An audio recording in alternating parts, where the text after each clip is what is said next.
Welcome to Football Conspiracies. I'm Jared Cole. And I'm Jared Rabinovich. This week's episode, Super Bowl III.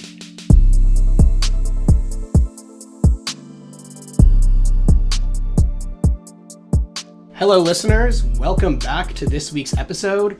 Before we hop into it, I just want to apologize for any audio troubles you may have experienced over the past couple of weeks. We're still just trying to work out a couple kinks, but it looks like in the next week or two, hopefully this week, our audio troubles will be solved. This week's episode is going to be a lot more historical focused and the conspiracies that happened in the early days of the NFL than some of our previous episodes talking about the current times. So this might be a little more content heavy, but I think there's a lot of good material here for us to discover. Yeah, the early days of the NFL were quite shady, so... Exactly.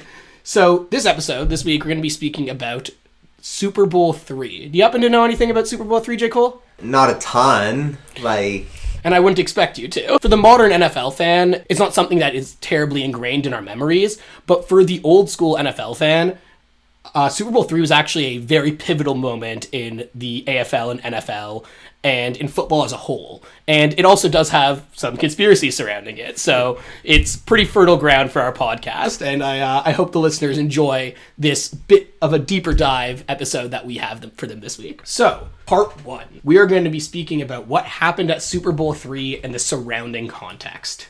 Super Bowl III took place on January 12th, 1969, and featured a matchup between the AFL champions New York Jets and the NFL champion Baltimore Colts. This is when the league was still too separated. Yes, exactly. So at this point, the NFL didn't actually exist as the entity that we think of it as today. Right now, the Super Bowl is being played between the top AFL team and the top NFL team.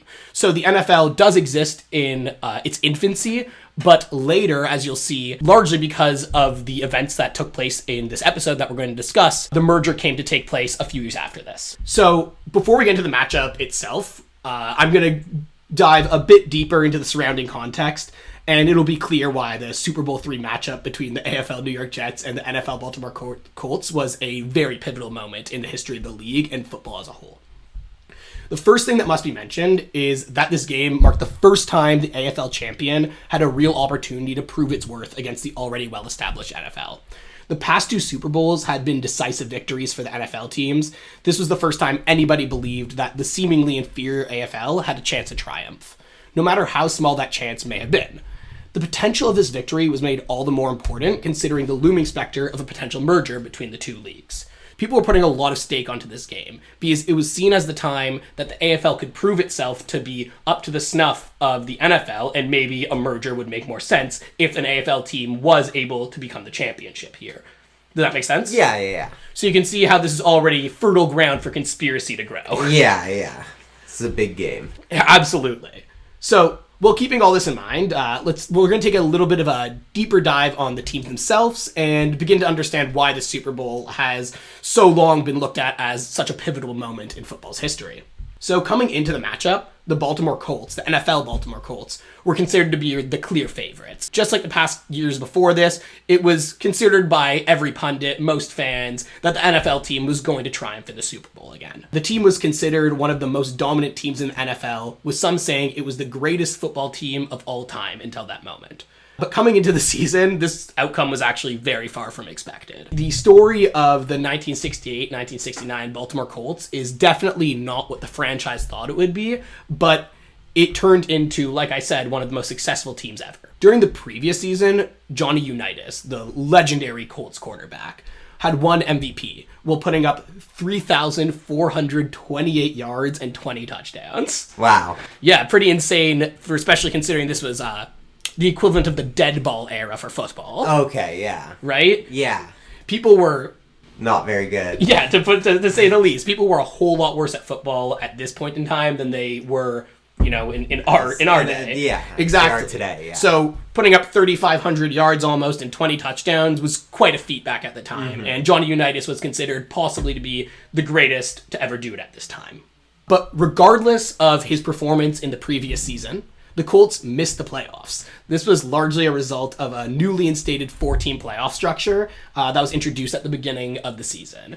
So because of this, they did miss the playoffs, even though their team did have a pretty good year. Only a few teams in the NFL actually did make it, and most were cut out, which was unfortunate for them considering they were looked at as a team that could have had a pretty successful playoff run. So coming into the 1968 season, the Colts had no plans of allowing this to happen again.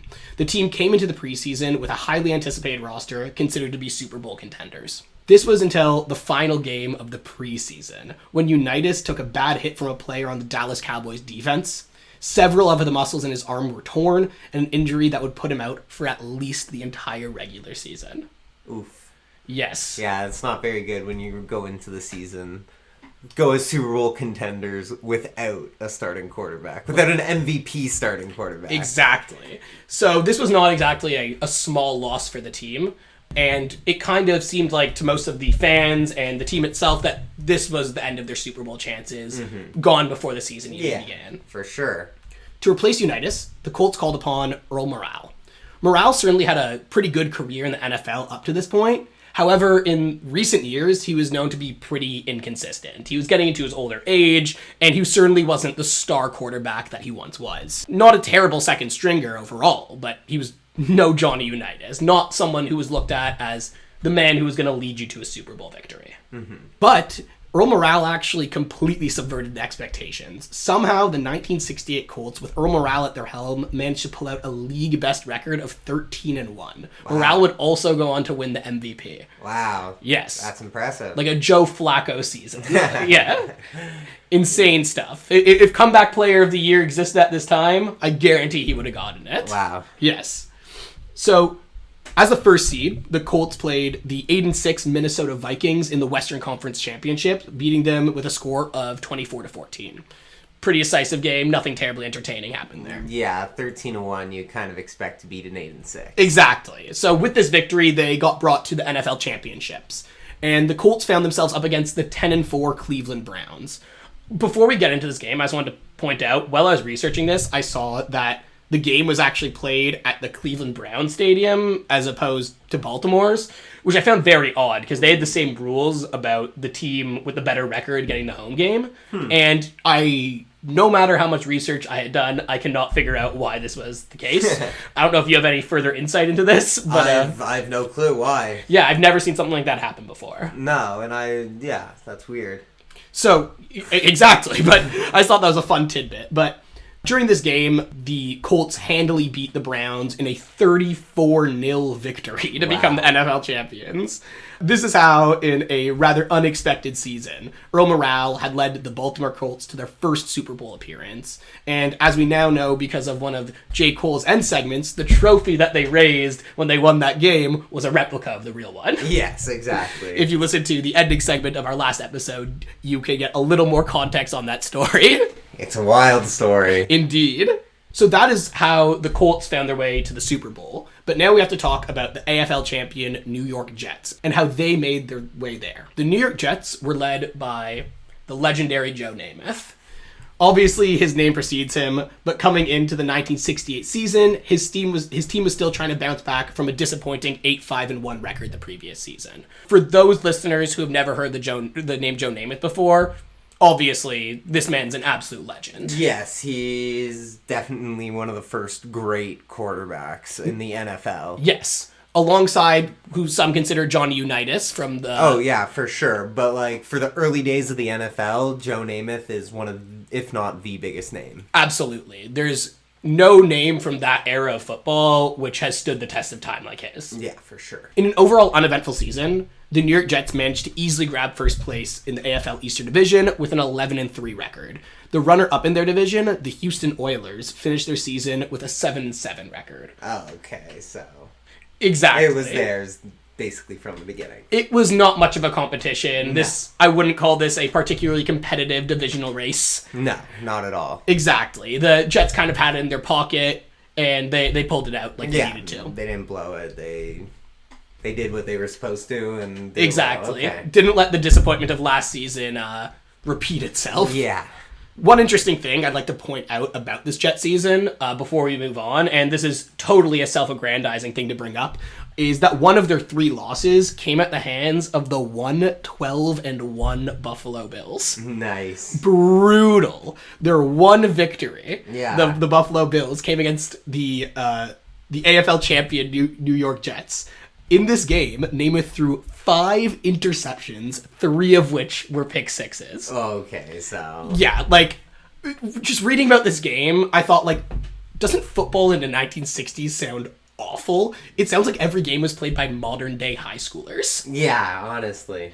Truly a boring game, it sounded like. Yeah, although pretty great defensive game, if you ask me. I guess so, if you want to look at it like that. But then if you look at the amount of pick sixes that happen in this era of the league, you might think a little bit differently.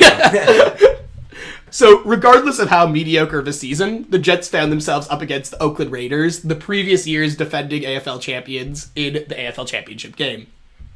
The Raiders made it to the match after winning a tiebreaker game against the Kansas City Chiefs after both teams finished with a 12-2 record in the Western Conference. So they were going into this game with a better record than the Jets. Okay. Right? They were on paper a better team, though there was a lot of hype already at this time about Joe Namath and his potential as a quarterback. Mm-hmm. We got to talk about the AFL championships, because to put it lightly, this game sounded absolutely crazy. Like a modern day NFL game. Okay. This was something that, as we just discussed, was not common in the early days of professional football. So if you find an entertaining game, you got to talk about it. So, well, the game was wild through and through. I'm just going to skip to the end for the sake of brevity, because none of this is particularly relevant to the episode as a whole. I just thought it was kind of fun. Basically, after throwing away an interception to give up a fourth quarter lead, Namath managed to push the Jets downfield 68 yards in just 55 seconds to score the game-winning touchdown. Mahomes level stuff. Yeah, insane. That is a great final push. Exactly. That's crazy. I would watch that game. Yeah. The Jets ended up winning the game with a final score of 27-23. Wow. Yeah, insane, right? So that is how, on a cold Sunday night in January 1969, the Colts and the Jets found themselves facing off in the Super Bowl. It was actually 23 degrees, so a warm Sunday night, but I thought cold had a better ring to it. Now it's finally time to talk about the topic we all came here for, Super Bowl III. Now let me break down this game for you. In the first quarter, the Jets won the coin toss and chose to receive, which is a dumbass choice if you ask me. Yeah, why would you receive? I can't think of a modern NFL team that would choose to receive upon winning the coin toss. Especially in the Super Bowl. Yeah, no, it's flabbergasting to me. I couldn't find any reasoning behind it. No, there isn't. It's just... They didn't know how to play football yet. Yeah.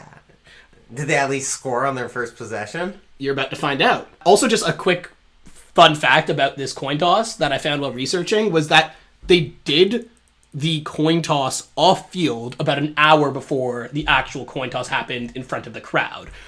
So the Jets had won the coin toss before the crowd had seen them do this ceremonial one, I suppose. But what I'm confused about is if the Jets were going to win, did they use like a rigged coin or something on the field? Like how'd they make sure the Jets were going to win the on-field coin toss? No, that's a great question. They must have had a fake coin. They must have. Yeah. Couldn't find any details about it. If any listener is able to dig that up, I would really love to know, because that entertains the hell out of me. If they were like putting on this coin toss show for the crowd. Crazy. Yeah, it's just funny. But also, it's kind of a little sketchy doing it an hour beforehand, the coin toss. Oh, I completely agree. Yeah, but I mean, the Jets still made the idiot choice of receiving in the exactly. first half, so. Hardly mattered. And also, I mean, like early day NFL, like I would not be surprised if this was more corrupt than was let on. Yeah. But either way, okay. The Jets choose to receive, and on the first possession, the Jets punt. But the Jets were noticing the Colts' predictable defensive setups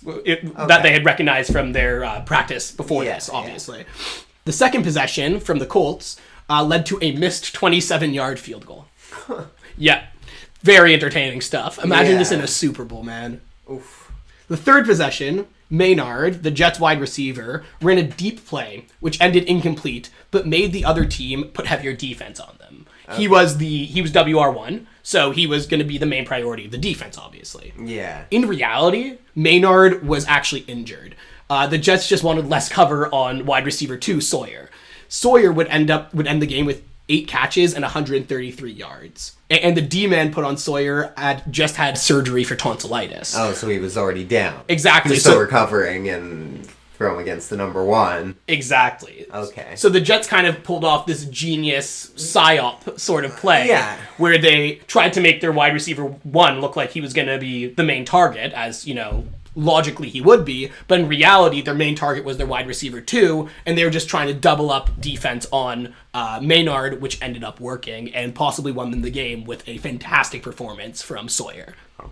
This sort of trick play, in order to give Maynard the attention that they want him to have, did lead to a punt, but it was seen by the Jets as an overall success. The 4th possession in the hands of the Colts led to another punt, and the 5th possession in the hands of the Jets was fumbled and recovered by the Colts at the Jets' 12-yard line. This is a terrible first quarter. Yes. Football. Yes. So, on the Jets' 12-yard line is where the first quarter ends. Okay. Well, I mean, at least it sets up a good second quarter, beginning to the second quarter. Going into the second quarter, we start with the Colts in possession on the Jets' 12-yard line. Yeah. Ed Morale, on the first play, throws an interception in the Jets' end zone, leading to a touchback. Amazing. Yes. So now we have the Jets in their possession on the 20-yard line. Okay. The Jets worked their way downfield for the first touchdown of the game. The score is now 7-0. This marked the first time ever an AFL team had had a lead in the Super Bowl. Oh, wow. Yeah. So this was a very big deal. Even this 7-0 lead into the second, It took 9 quarters of football for them to have a single lead. Single lead. It's a pretty... That's crazy. Exactly. So this was a pretty big deal for the Jets already, even just being in the lead. So the Colts get the ball back, and they get close enough for a 46-yard field goal attempt, which they miss. The next possession, the Jets make it back to the Colts' 32-yard line. Namath throws 2 incomplete passes, then gets sacked on 3rd down for a loss of 2 yards. The Jets attempt a 41-yard field goal and miss. Oh my god. I know. How brutal is this game? Now the Colts have the ball back. They manage to get the ball from their 20-yard line to the Jets' 15-yard line in just 3 plays. With 2 minutes left in the half, Morale threw another interception. The Jets get the ball back, punt the following drive. The Colts now have the ball back with limited time on the clock and had made it to the Jets' 41-yard line. In this position, one of the most infamous plays in Super Bowl history took place. The Colts try a flea flicker play. For those who don't know what a flea flicker is, it's a trick play which is intended to fool the defense into thinking that the upcoming play is going to be a run instead of a pass. On this play, the Colts had Morale handing off the ball to their tight end, who then pitched the ball back to Morale. Mm-hmm. At this point, both the Jets defense and the NBC camera crews had been completely fooled. If you watch the footage of this game, the camera crew has no goddamn idea where this ball is. The play left wide receiver Jimmy Orr wide open near the end zone, but Morale did not see him and threw a pass instead to running back Jetty Hill, which was intercepted by the Jets safety as the half ended. The half ends 7-0 with Morale having thrown 3 interceptions. Oh my god, how crazy is that play? The best play of the game so far, and he blows it. Completely blows it. Yeah, and if you saw your team pull something like that off, you see the beginning of this play forming. You see Jimmy Orr down near the end zone, completely open, no defenseman within 10 yards of him, and then you see it thrown to the running back for an interception. I cannot imagine the pain. Yeah, no, that's brutal. So, we enter the third quarter now. On the Colts' opening play, because as we discussed earlier, they received in the second half, the ball was fumbled and recovered by the Jets. The Jets went on their possession to score a 32-yard field goal. The first field goal. The Jets are now up 10-0. Okay. The Colts, on their next possession, punt again. Now we're back into the Jets' possession. Namath completed 4 passes for 40 yards, and they make a 30-yard field goal. The second field goal of the game, increasing their lead to 13-0. At this point, Namath was temporarily taken out of the game with a right thumb injury. He was back in by the end of the third, but because of his thumb injury, the Jets do not run a single passing play the entire rest of the game. Oh, shit. Yeah. With 4 minutes left in the third, Morale was taken out of the game and replaced with Johnny Unitas, who hadn't had any field time since getting injured in the preseason. I mean, it's not a terrible... it's bad because he hasn't played, but it's not bad because their starting quarterback's giving up 3. No. I cannot blame the coaching staff on this decision. No. 3 interceptions and down 13-0. He hasn't been able to get a single point on the board. It's do or die time. You got to throw in your MVP. I completely agree. Morale was also MVP, interestingly enough. Well, yeah, but you got to throw in your more... I agree. I have no issue with this coaching choice. Obviously, it was incredibly risky. Yeah. But I do respect that to some extent. Yeah, it has to be done, especially in a Super Bowl. Absolutely. That's kind of how I look at it. But either way, incredibly ballsy move. But Unitas is now in for his first minutes on field during the actual season and is in the Super Bowl. Wow.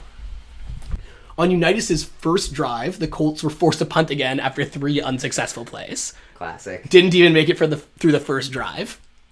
When the third came to a close, the Jets had the ball for 12 minutes of the quarter, while the Colts only ran 7 offensive plays with a result of only 11 yards. Wow. It's a very successful third quarter for the Colts. Oh, absolutely. Yeah, I mean, it's pretty horrifying, though. Like, seeing your team in a third quarter of a Super Bowl run 7 plays for 11 yards, that hurts. Yeah, that's tough.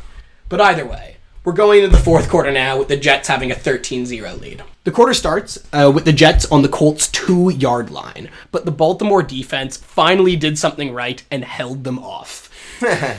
Turner kicks in his third field goal and makes the score 16-0 now. Okay. Yeah, avoided the touchdown. Yeah, exactly. Exactly. The best you could ask for when they're on your 2-yard line. At this point, Namath was so confident in the Jets' chances, he told the team to start running the clock. And like I said earlier, he threw 0 passes in the quarter. On Baltimore's next possession, they make it to the Jets' 25-yard line, and Unitas throws the Colts' 4th interception of the day. Yeah, I mean, he is rusty.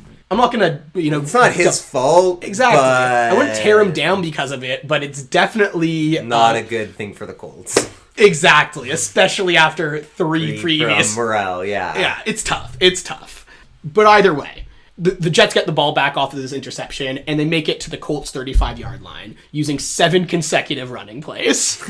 The drive ends with a missed 42-yard field goal attempt. With 3 minutes and 19 seconds left on the clock, and 3 defensive penalties to help them along the way, the Colts got their first touchdown.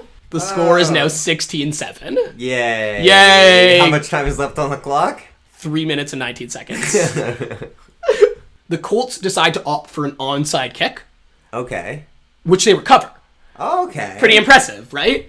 And they drove that all the way to the Jets' 19-yard line after 3 consecutive completions, which was followed by 4 incomplete plays and a turnover. There you go. Yep. And that's the game? That is, for all intents and purposes, the game. The next possession, the Jets ran the ball for 6 plays and then punted, and the Colts get the ball back with 8 seconds left. 2 more plays, and then the game ended 16-7. The Jets are the Super Bowl III champions. There you go. Yes. What a terrible game. What an awful game. But it goes a long way to show how important this game must have been. It was the first AFL win in the Super Bowl, and it was a pretty resounding win at that against what was considered possibly the greatest team of all time. Mm-hmm. With Joe Namath, Joe Football at their helm. It's a pretty big deal, and this would have a lot of ramifications for the future of football. So now that we've actually talked about the game, let's talk about the conspiracy. Alrighty. We are now entering part 2, the guarantee. There's a few variables to keep in mind when thinking about the surrounding context of Super Bowl III and the eventual victory of the New York Jets, which will help you understand why people had reason to believe this game had been fixed. Before and throughout the season, it was a widely held opinion that the AFL was significantly weaker than NFL, like we were speaking about before. And a lot of people believed that there would be at least a few years before the AFL were truly Super Bowl contenders. Famously, Norm Van Brocklin, who was a former NFL star and currently the Falcons head coach, famously said before this Super Bowl, "I'll tell you what I think about Joe Namath on Sunday night, after he has played his first pro game." So that kind of shows you how people viewed the AFL at this time.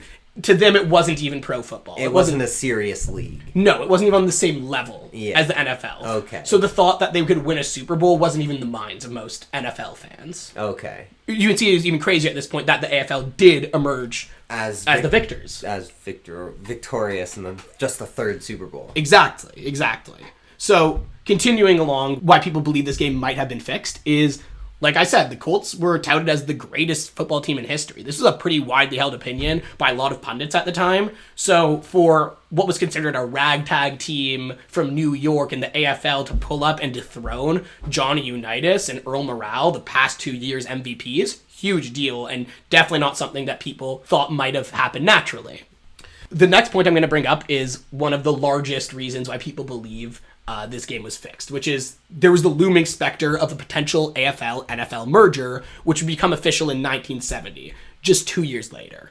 The win of the Jets was seen to have given legitimacy to the AFL, something that was necessary for the merger to have gone smoothly. Yeah, I mean, no one's going to take it seriously if you have like a bunch of A teams and a bunch of B teams in the same league. Exactly. So a lot of people thought maybe there was a fix in here to make sure the AFL won in order to make this merger look more legitimate. Okay. Which, in my eyes, is actually like a pretty solid motivation if you were to fix a game. Yeah, like there's definitely like the bad reasons to fix a game, like to profit off of. Exactly. But I mean, to fix a game for the sake of allowing more teams and more players to play. Exactly. I mean, it's a more noble cause, but it's not great. Certainly. I definitely wouldn't support the decision to fix the game, but I certainly understand the motive, and that's what's important. Yeah. But probably the most famous piece of evidence proponents of this theory will bring up is Joe Namath's infamous guarantee. Have you ever heard of this? No. Really? Okay. So this was like a pretty big deal in the early days of football. Reading about it now, it seems like super quaint. And like if something like this happened today, we wouldn't even think twice about it. But in the time, this was a really big deal. Okay. So in this incident, 3 days before the Super Bowl, a seemingly drunk Joe Namath showed up at the Miami Touchdown Club. And after being prodded by a Colts fan, insisting the Jets would be easily defeated, Namath said to the gathered onlookers, "We're going to win the game. I guarantee it." That's the biggest piece of evidence. A lot of people point to this as one of the reasons, or one of the proofs as to why the Super Bowl III was rigged. Yes. The incident was later reported by the Miami Herald, making the statement instantly famous among football fans. But I agree with you. I think this is absurd to look at this as a piece of evidence at all. Yeah. It's truly just a statement from a cocky player. Yeah, every professional sports player will say they're the ones who are going to win the championship, because if they don't believe they're going to win, then they're not going to win. Exactly. Like, the idea of me seeing Patrick Mahomes 3 days before the Super Bowl and him saying, "I'm going to win, I guarantee it," I'd just be like, yeah, like, it would be weird if you said anything else. Yeah, but you know what? If Patrick Mahomes did come out and say, "I guarantee we're going to win a Super Bowl," and then the Kansas City Chiefs did win the Super Bowl, I would be a little skeptical. So you know what? That actually is kind of good proof. Yeah, it looks like you could sympathize with some of these people, right? Especially when Joe Namath was a famous name, but someone who people considered was definitely going to be defeated in the Super Bowl, not someone who had a chance. Yeah. But he comes out with this brash statement drunkenly a few days before the Super Bowl, gets picked up widely by news outlets, and then they go on to win this insane underdog victory. I personally think it's pretty flimsy, but I understand where people are coming from alongside all the previous evidence of the merger and the Colts being the greatest team in history and all that. Yeah, okay. But still, I take it with a grain of salt. Many people came to Namath's defense after he said this, with many of the other Jets players saying that they completely agreed with their quarterback. Many of the players considered the Raiders to be better than the Colts, which is the team that they had beaten in the AFL championships. Okay. So some of them had like this belief that we'd already be in the better team. Why can't we beat the Colts? And while watching film of the Colts, the Jets noticed how their offense was unusually well suited against their opponent's defense, which is something that we saw take place during the first quarter of the game when they noticed their predicted defensive setups and were very easily able to combat them, which was seen with, them keeping them down to 7 points. Yeah, they used the Colts game plan against them. Exactly, you got it. Just good coaching as far as I'm concerned. Yeah, that's... Exactly. Just being prepared. Yeah, exactly. What the Jets noticed is that the Colts defense relied heavily on frequent blitzing, and the Jets had a perfect contingency to deal with blitzing. Okay. Exactly. Simple as that. And after watching the films, the Jets tight end, Pete Lamons, was actually quoted as having said, "Damn, y'all, we gotta stop watching these films. We gonna get overconfident." So clearly, Namath wasn't the only person to have held this opinion on the Jets. Who feel that they were gonna win. Exactly. Like, this was clearly among the Jets, maybe not a popular opinion, but definitely one that found some more support. Yeah. And if you're getting this sort of hype up from your friends, and then you drunkenly walk into a place and the opponent's team's fans are heckling you, yeah, you might say some stupid shit like, "I guarantee I'm gonna win." Yeah, no. Don't blame him for saying it. Exactly.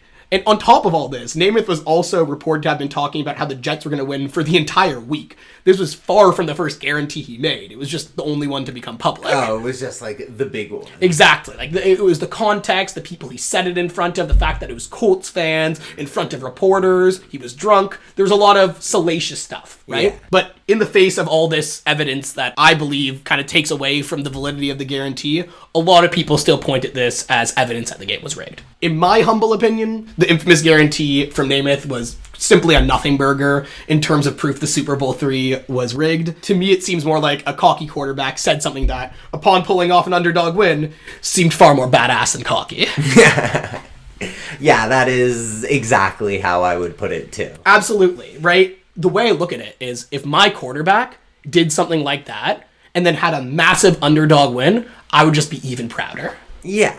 For sure. Oh, for sure. Makes victory that much sweeter. Exactly, especially as the underdog, guaranteeing. Exactly. That's hard. That's hard. Yeah, but that is the entire story of the guarantee, which is actually the moment that's maybe most remembered out of this entire Super Bowl story. There's several books named The Guarantee about Joe Namath's legacy and Super Bowl III and the Jets' legacy and all this. And in terms of the Super Bowl being rigged, this is really what people point to. That being said, there is a very famous proponent who had a few more theories to add on to this, and I think added a lot of legitimacy to the case that Super Bowl III was rigged. But, as we will get into, the words of this man should probably be taken with a grain of salt. So, this will be part 3, Bubba Smith. I actually learned upon looking into the Super Bowl III is rigged theory that Bubba Smith is actually the most famous and loud person supporting this theory. He is a full-on, or was until his death recently, a full-on proponent that Super Bowl III was fixed. For some context for the listeners, Bubba Smith was the Colts' first overall draft pick in the 1967 draft. So he was a hot player coming off of a nice first-round draft pick, and he was considered to be one of the Colts' best players in this Super Bowl. Before we dig further into his theories, it should be immediately noted that he is not an unbiased party. He is one of the players who lost this Super Bowl. Super Bowl, exactly, yes, yeah. Exactly. But before we actually get into his theory, I just want to give you some quick tidbits about Bubba Smith. So, Smith missed the 1972 season, which was a couple years after this story takes place, because during the preseason, he ran into a yard marker, which were, at the time, solid steel poles. Ooh. How dumb is that? That's hard. I feel awful for him in this case. Like, that just sucks. That's rough. Missing a whole season because of it, too. He did sue the Tampa Sports Authority, a case which ended in a mistrial after 6 years in court. I have no idea how the case went down, but yeah, clearly contentious. After his NFL career, Smith went on to play parts in such prolific movies as Police Academy 2, The First Assignment, Police Academy 3, Back in Training, Police Academy 4, Citizens Patrol, Police Academy 5, Assignment Miami Beach, and Police Academy 6, City Under Siege. He was sadly not asked to reprise his role in 1994's Police Academy 7, Mission to Moscow. Yeah, wild, right? After 6 movies, they're like, you know what? Too much Bubba Smith. I know, I just thought that was like... it was such a funny thing that I couldn't not include in this episode somehow. Yeah. And the last thing to say about Smith is, well, after losing Super Bowl III, Smith did go on to win a ring for himself 2 years later at Super Bowl V. However, Smith often publicized the fact that he would never wear his championship ring, as he was still disappointed in himself and his teammates in their loss in Super Bowl III. Okay. So it's kind of like he would never wear his ring because... he lost Super Bowl III. And I think part of it was because he was disappointed in himself and his team, but I think part of it might have been a bit of a protest against a game that he thought was rigged. Okay, yeah, this ring means nothing because that ring means nothing because... Exactly. You understand. Yeah. So it's quite evident that Bubba Smith was not an unbiased party when he leveled the accusations of corruption in regard to Super Bowl III. While Smith never made a detailed draft of his theory, he was not quiet about the fact that he believed the game was fixed. So much of the info regarding his theory has been gleaned from his biography and interviews, but I'm going to present to you what it seems Smith's evidence was. The first point is that the NFL needed a high-profile team to win the Super Bowl to bring legitimacy to the inevitable merger of the AFL and NFL, like we spoke about previously. So, honestly, not a terrible motive. Exactly. I'll check that off for a motive, for a good motive for a conspiracy. Absolutely, I'll give him that one. And who better than New York's team with a super liked quarterback at its helm? Yeah, exactly, yeah. If you were going to pick a team from that era, you pick Joe Namath, New York Jets. Of course. Quite evidently. The next piece of evidence he cites is it would also have the effect of bringing in much more money to the AFL and their teams. The AFL had a lot of financial struggles at this time, especially compared to the NFL. So this AFL triumph could have been something to alleviate that. Okay, another good motive. Once again, I agree with that financial motive. That would make sense to me. The next thing he cites is a poor performance from Colts quarterback morale and coach Don Shula. Smith believes these two could have been responsible for throwing the game. He points to several bad calls and plays, the most controversial play being the one I mentioned earlier, where Morale failed to pass to an open receiver in the end zone and instead threw a short pass into a contested part of the field, resulting in one of his 3 interceptions. Yeah, so basically they're saying blowing a flea flicker was the reason that they lost. Exactly. And that... No, but they were still, even if they scored a touchdown on that play, they would have been down 16-14, and they still would have lost the game. Yes, but it is possible that they could have gotten a field goal in somewhere, made it 17-16. Momentum switch, maybe. Either way. Okay. He just points to the bad play and the bad play call, which I certainly agree with. This was a horribly conducted play that should have been beautiful. I would say this is more on Morale than Don Shula, because Don Shula drew up a great play and Morale just threw it to the wrong guy. I completely agree, but in Smith's theory... Don Shula's, because he says don't throw it to the open guy, even though he knows it's going to be... Exactly. I take that one as a bit of weak tea, to be honest, but it is something that Smith brought up several times. Okay. Another piece of evidence is that Smith actually accused the Colts owner, Carol Rosenblum, of making a bet against his own team in Super Bowl III. Did he really? So, is there any proof of, actual proof of this? I'm going to dig a little bit further into this in a couple minutes, but for now I'll leave it at that. Okay. Another piece of evidence that many Bubba Smith supporters will bring up, but something that was not on Smith's radar himself, is Namath's connection with New York mobs. Namath was actually forced by Pete Rozelle at this time, the NFL commissioner, to sell his stake in a New York City nightclub that was known to be a popular dive for the city's mobsters.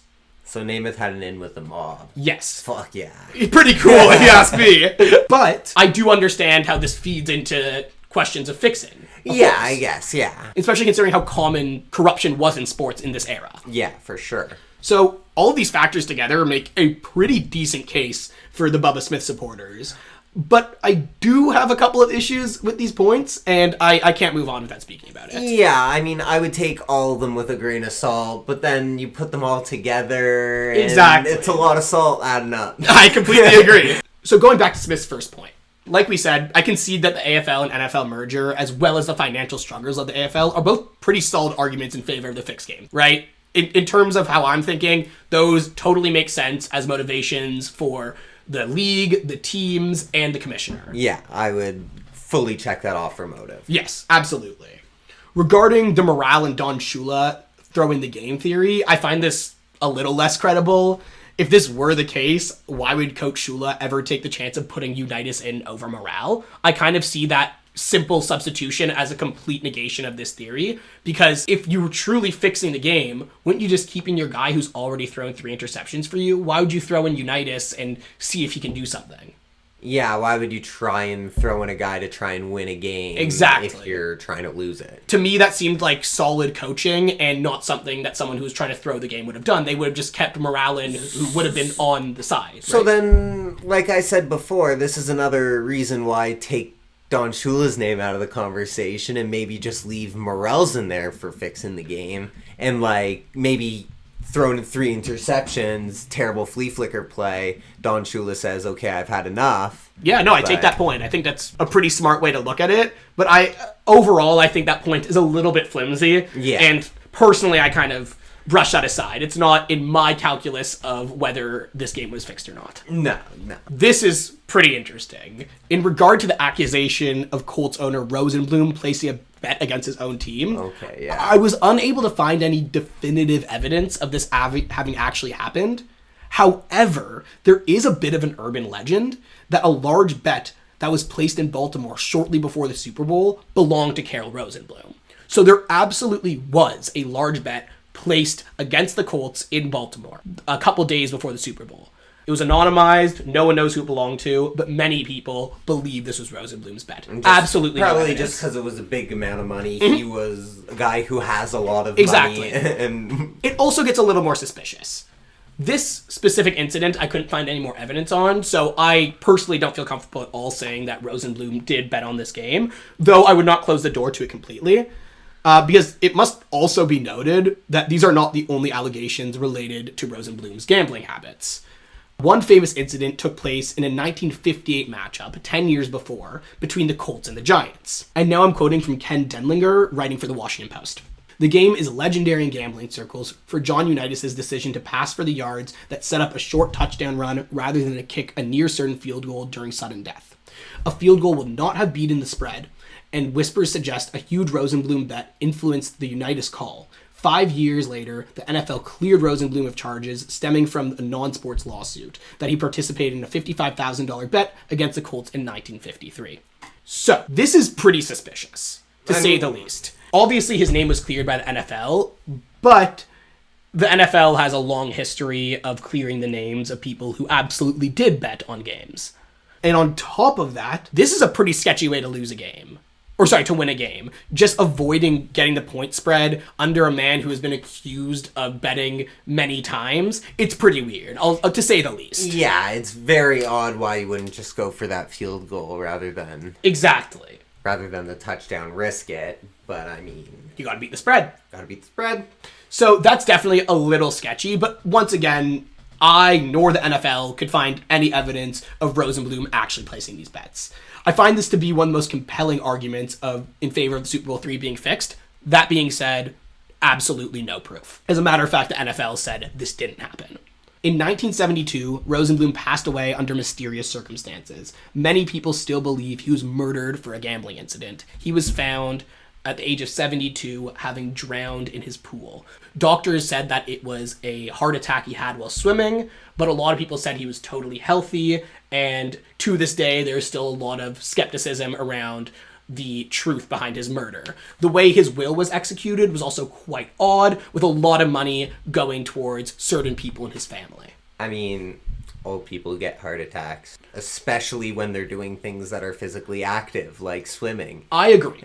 And, I mean, wills are weird. People have weird values, and I don't blame that, but how is that proof? It's not. It's just added flavor to the people who believe that Rosenblum was an unsavory character and may have been someone who would do something like this.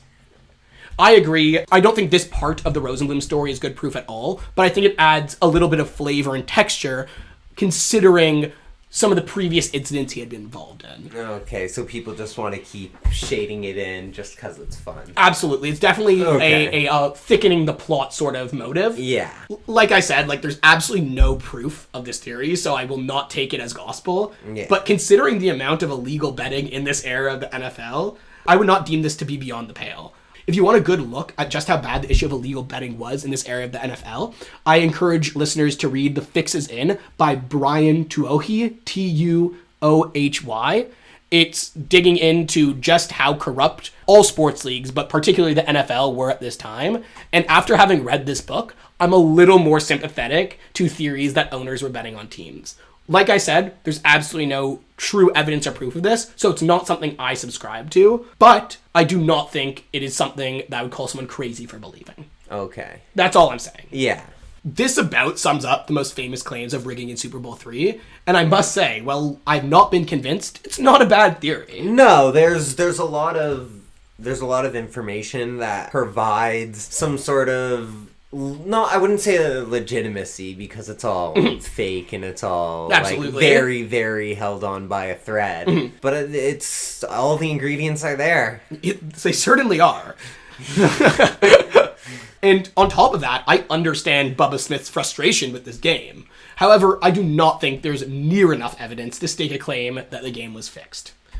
Also, it is very important to mention, before moving on from the accusations of Bubba Smith, that in 2016, it was announced that Smith was found to have stage 3 CTE.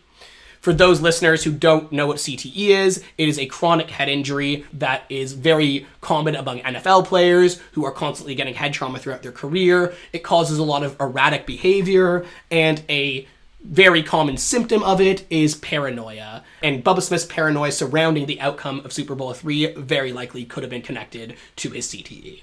Okay. Yes. So, unfortunately, that does take a lot of the wins out of the sail of Bubba Smith's fixed game theory. Or it could add more, because he was paranoid about it, so he did a lot of research and he found a lot of information that just proved his claim legitimate. Okay, Joseph Heller. We'll see how that works out. So, it's a pretty crazy story overall. You know, Super Bowl III tells the story of a massive underdog team coming up victorious against what was considered to be the greatest team of all time. A guarantee from Namath that would cement his name as history, and a decades-long campaign from Bubba Smith attempting to reclaim the championship he believed should rightly be his. While I am personally inclined to say allegations of a fix are not up to snuff, it is not an outlandish opinion for one to hold, and certainly an opinion that has stood the test of time. Yet, amidst the speculation, one thing remains clear. Super Bowl III marked a turning point, not just for the AFL's legitimacy, but also for the future of football. Whether it was a David versus Goliath tale or a carefully orchestrated event, the impact of that January night in 1969 reverberates through the annals of sports history. So what do you think? Wow, that's a crazy story. I'm gonna go with that Super Bowl III was rigged. Really? That's how you're coming down? Yeah, I'm coming across Super Bowl III was rigged. Like I said, I'm definitely coming down on the it wasn't rigged side of the story. Like I said, not a crazy theory. It's No, there's it's all the ingredients are there. Why can't it be a cake? Exactly. And, you know, in doing research for this podcast, I've read a lot about fixed game theories in relation to Super Bowls or just, you know, regular season games, whatever it is. And as far as it goes, this one has a whole lot more evidence than some other ones that we might discuss later in this podcast, which are just held up on completely flimsy foundation. Of course, the main foundation of this one is the guarantee from Joe Namath and the testimony of a man who had stage 3 CTE. So, like I said, it's a little bit hard for me to accept the evidence of this. But, like I said, regardless of all of the mitigating evidence, there's a lot of good stuff indicating that this game might have been fixed. Yeah, well, this was a great story and a lot more history than I had known before. So, thank you for that. Yes, I hope you guys enjoyed the more history-based episode, and now we're going to move on to see what J. Cole has brought to us today. Welcome, listeners, to my segment of the podcast where I delve deep into bizarre and unexplained occurrences that make you question the reality that is the NFL. I've got some mind-bending stories and stats that will have you reaching for your tinfoil hat in no time. The injury that struck Joe Theismann of fall 1985 was a dreadful moment in football that very few don't know about. 43 years later, Alex Smith suffered the same injury and it was just as brutal. The parallels between the injuries of Joe Theismann and Alex Smith are quite interesting and deserve a little bit of a deeper look. All right, yeah, you've convinced me. So these are the similarities that circled on Twitter/X. For sure. Okay, so the injury, which they both broke their right tibia and fibula. The date of the injury, November 18th. Joe Theismann's was in 1985, Alex Smith in 2018. All right. They both played for the Washington Redskins at the time, and they were both playing their games in the Redskins Stadium in Washington, D.C. They were both at the 39-yard line, and the final score of the game ended 23-21. Joe Theismann was tackled by 3-time Defensive Player of the Year Lawrence Taylor. Alex Smith was tackled by 3-time Defensive Player of the Year J.J. Watt. What? Joe Theismann's Pro Bowl left tackle Joe Jacoby was off the field because of an injury. Alex Smith's Pro Bowl left tackle, Trent Williams, was off the field because of an injury. Okay. So these are all the similarities that circled online. Now we're going to debunk a little bit of these So you're just gonna pull the rug on me after all of that? A lot of that stuff is similar. Like, both of their injuries did happen on the same date. Okay, That's not something you can... It was the exact same injury in the exact same injury. In the same city. Same stadium, same ending score. Exactly. Like, those are things that... Some things, though, are a little bit... The Bakers sketchier. are conflating the two. Yeah, so although some claim that both injuries happened on the 39-yard line, online reporting found that Theismann was on the 41 and Smith was on the 37. Nice average, I see. Yes, exactly. We went right in the middle. So another bit of a truth-stretching fact is that Taylor didn't win his third Defensive Player of the Year until the next season. But he would win third defensive. Win his third. And Kareem Jackson was the one who sacked Alex Smith, not J.J. Watt. It wasn't even the 3-time... J.J. Watt was credited with an assist. Okay, yeah. So he helped out. Exactly. Cooler story, I guess, if it's the 2-3-time. Exactly. Yeah, a little bit of a truth. A little bit of a stretching fact. I understand why the Spiriters wanted to make that one a little more juicy. So, another big difference came out in the documentary titled E60 Presents Project 11, The Alex Smith Story. Wow, what a killer name. Yeah, I know, very catchy. Where Smith made it clear that he wanted to play again, something that Joe Theismann was unable to do. Mm-hmm. Theismann expressed his amazement at the progress since the end of the conclusion of the documentary, stating, "At first I thought 95 to 5% chance that he's done. Now I'm not so sure." This was when the documentary came out. Sure. So, as we all know, in 2020, Alex Smith was cleared by doctors to resume football activities, and would later enter into the season, week 5 of the 2020 season, to play against the LA Rams to replace an injured Kyle Allen. Really? Yeah. So despite setbacks like being sacked 6 times in a different game against the Rams, Smith led his team to key victories, including an upset against the undefeated Pittsburgh Steelers and impressive games against the Giants and the Lions.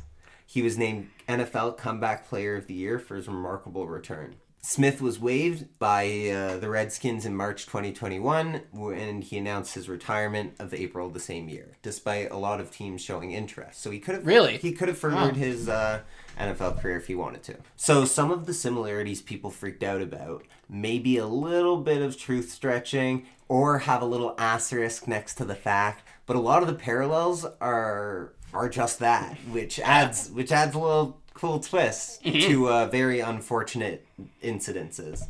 The best difference was obviously that Alex Smith returned, and we got a feel-good story, and football fans around the world enjoyed it.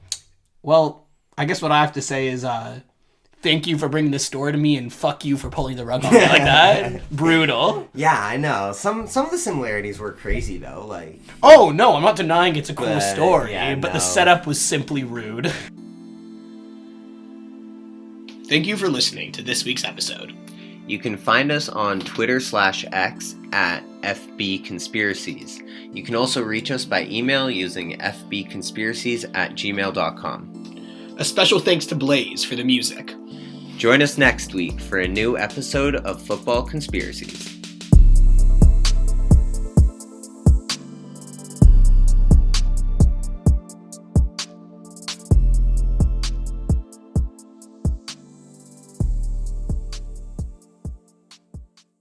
They're making a good soup.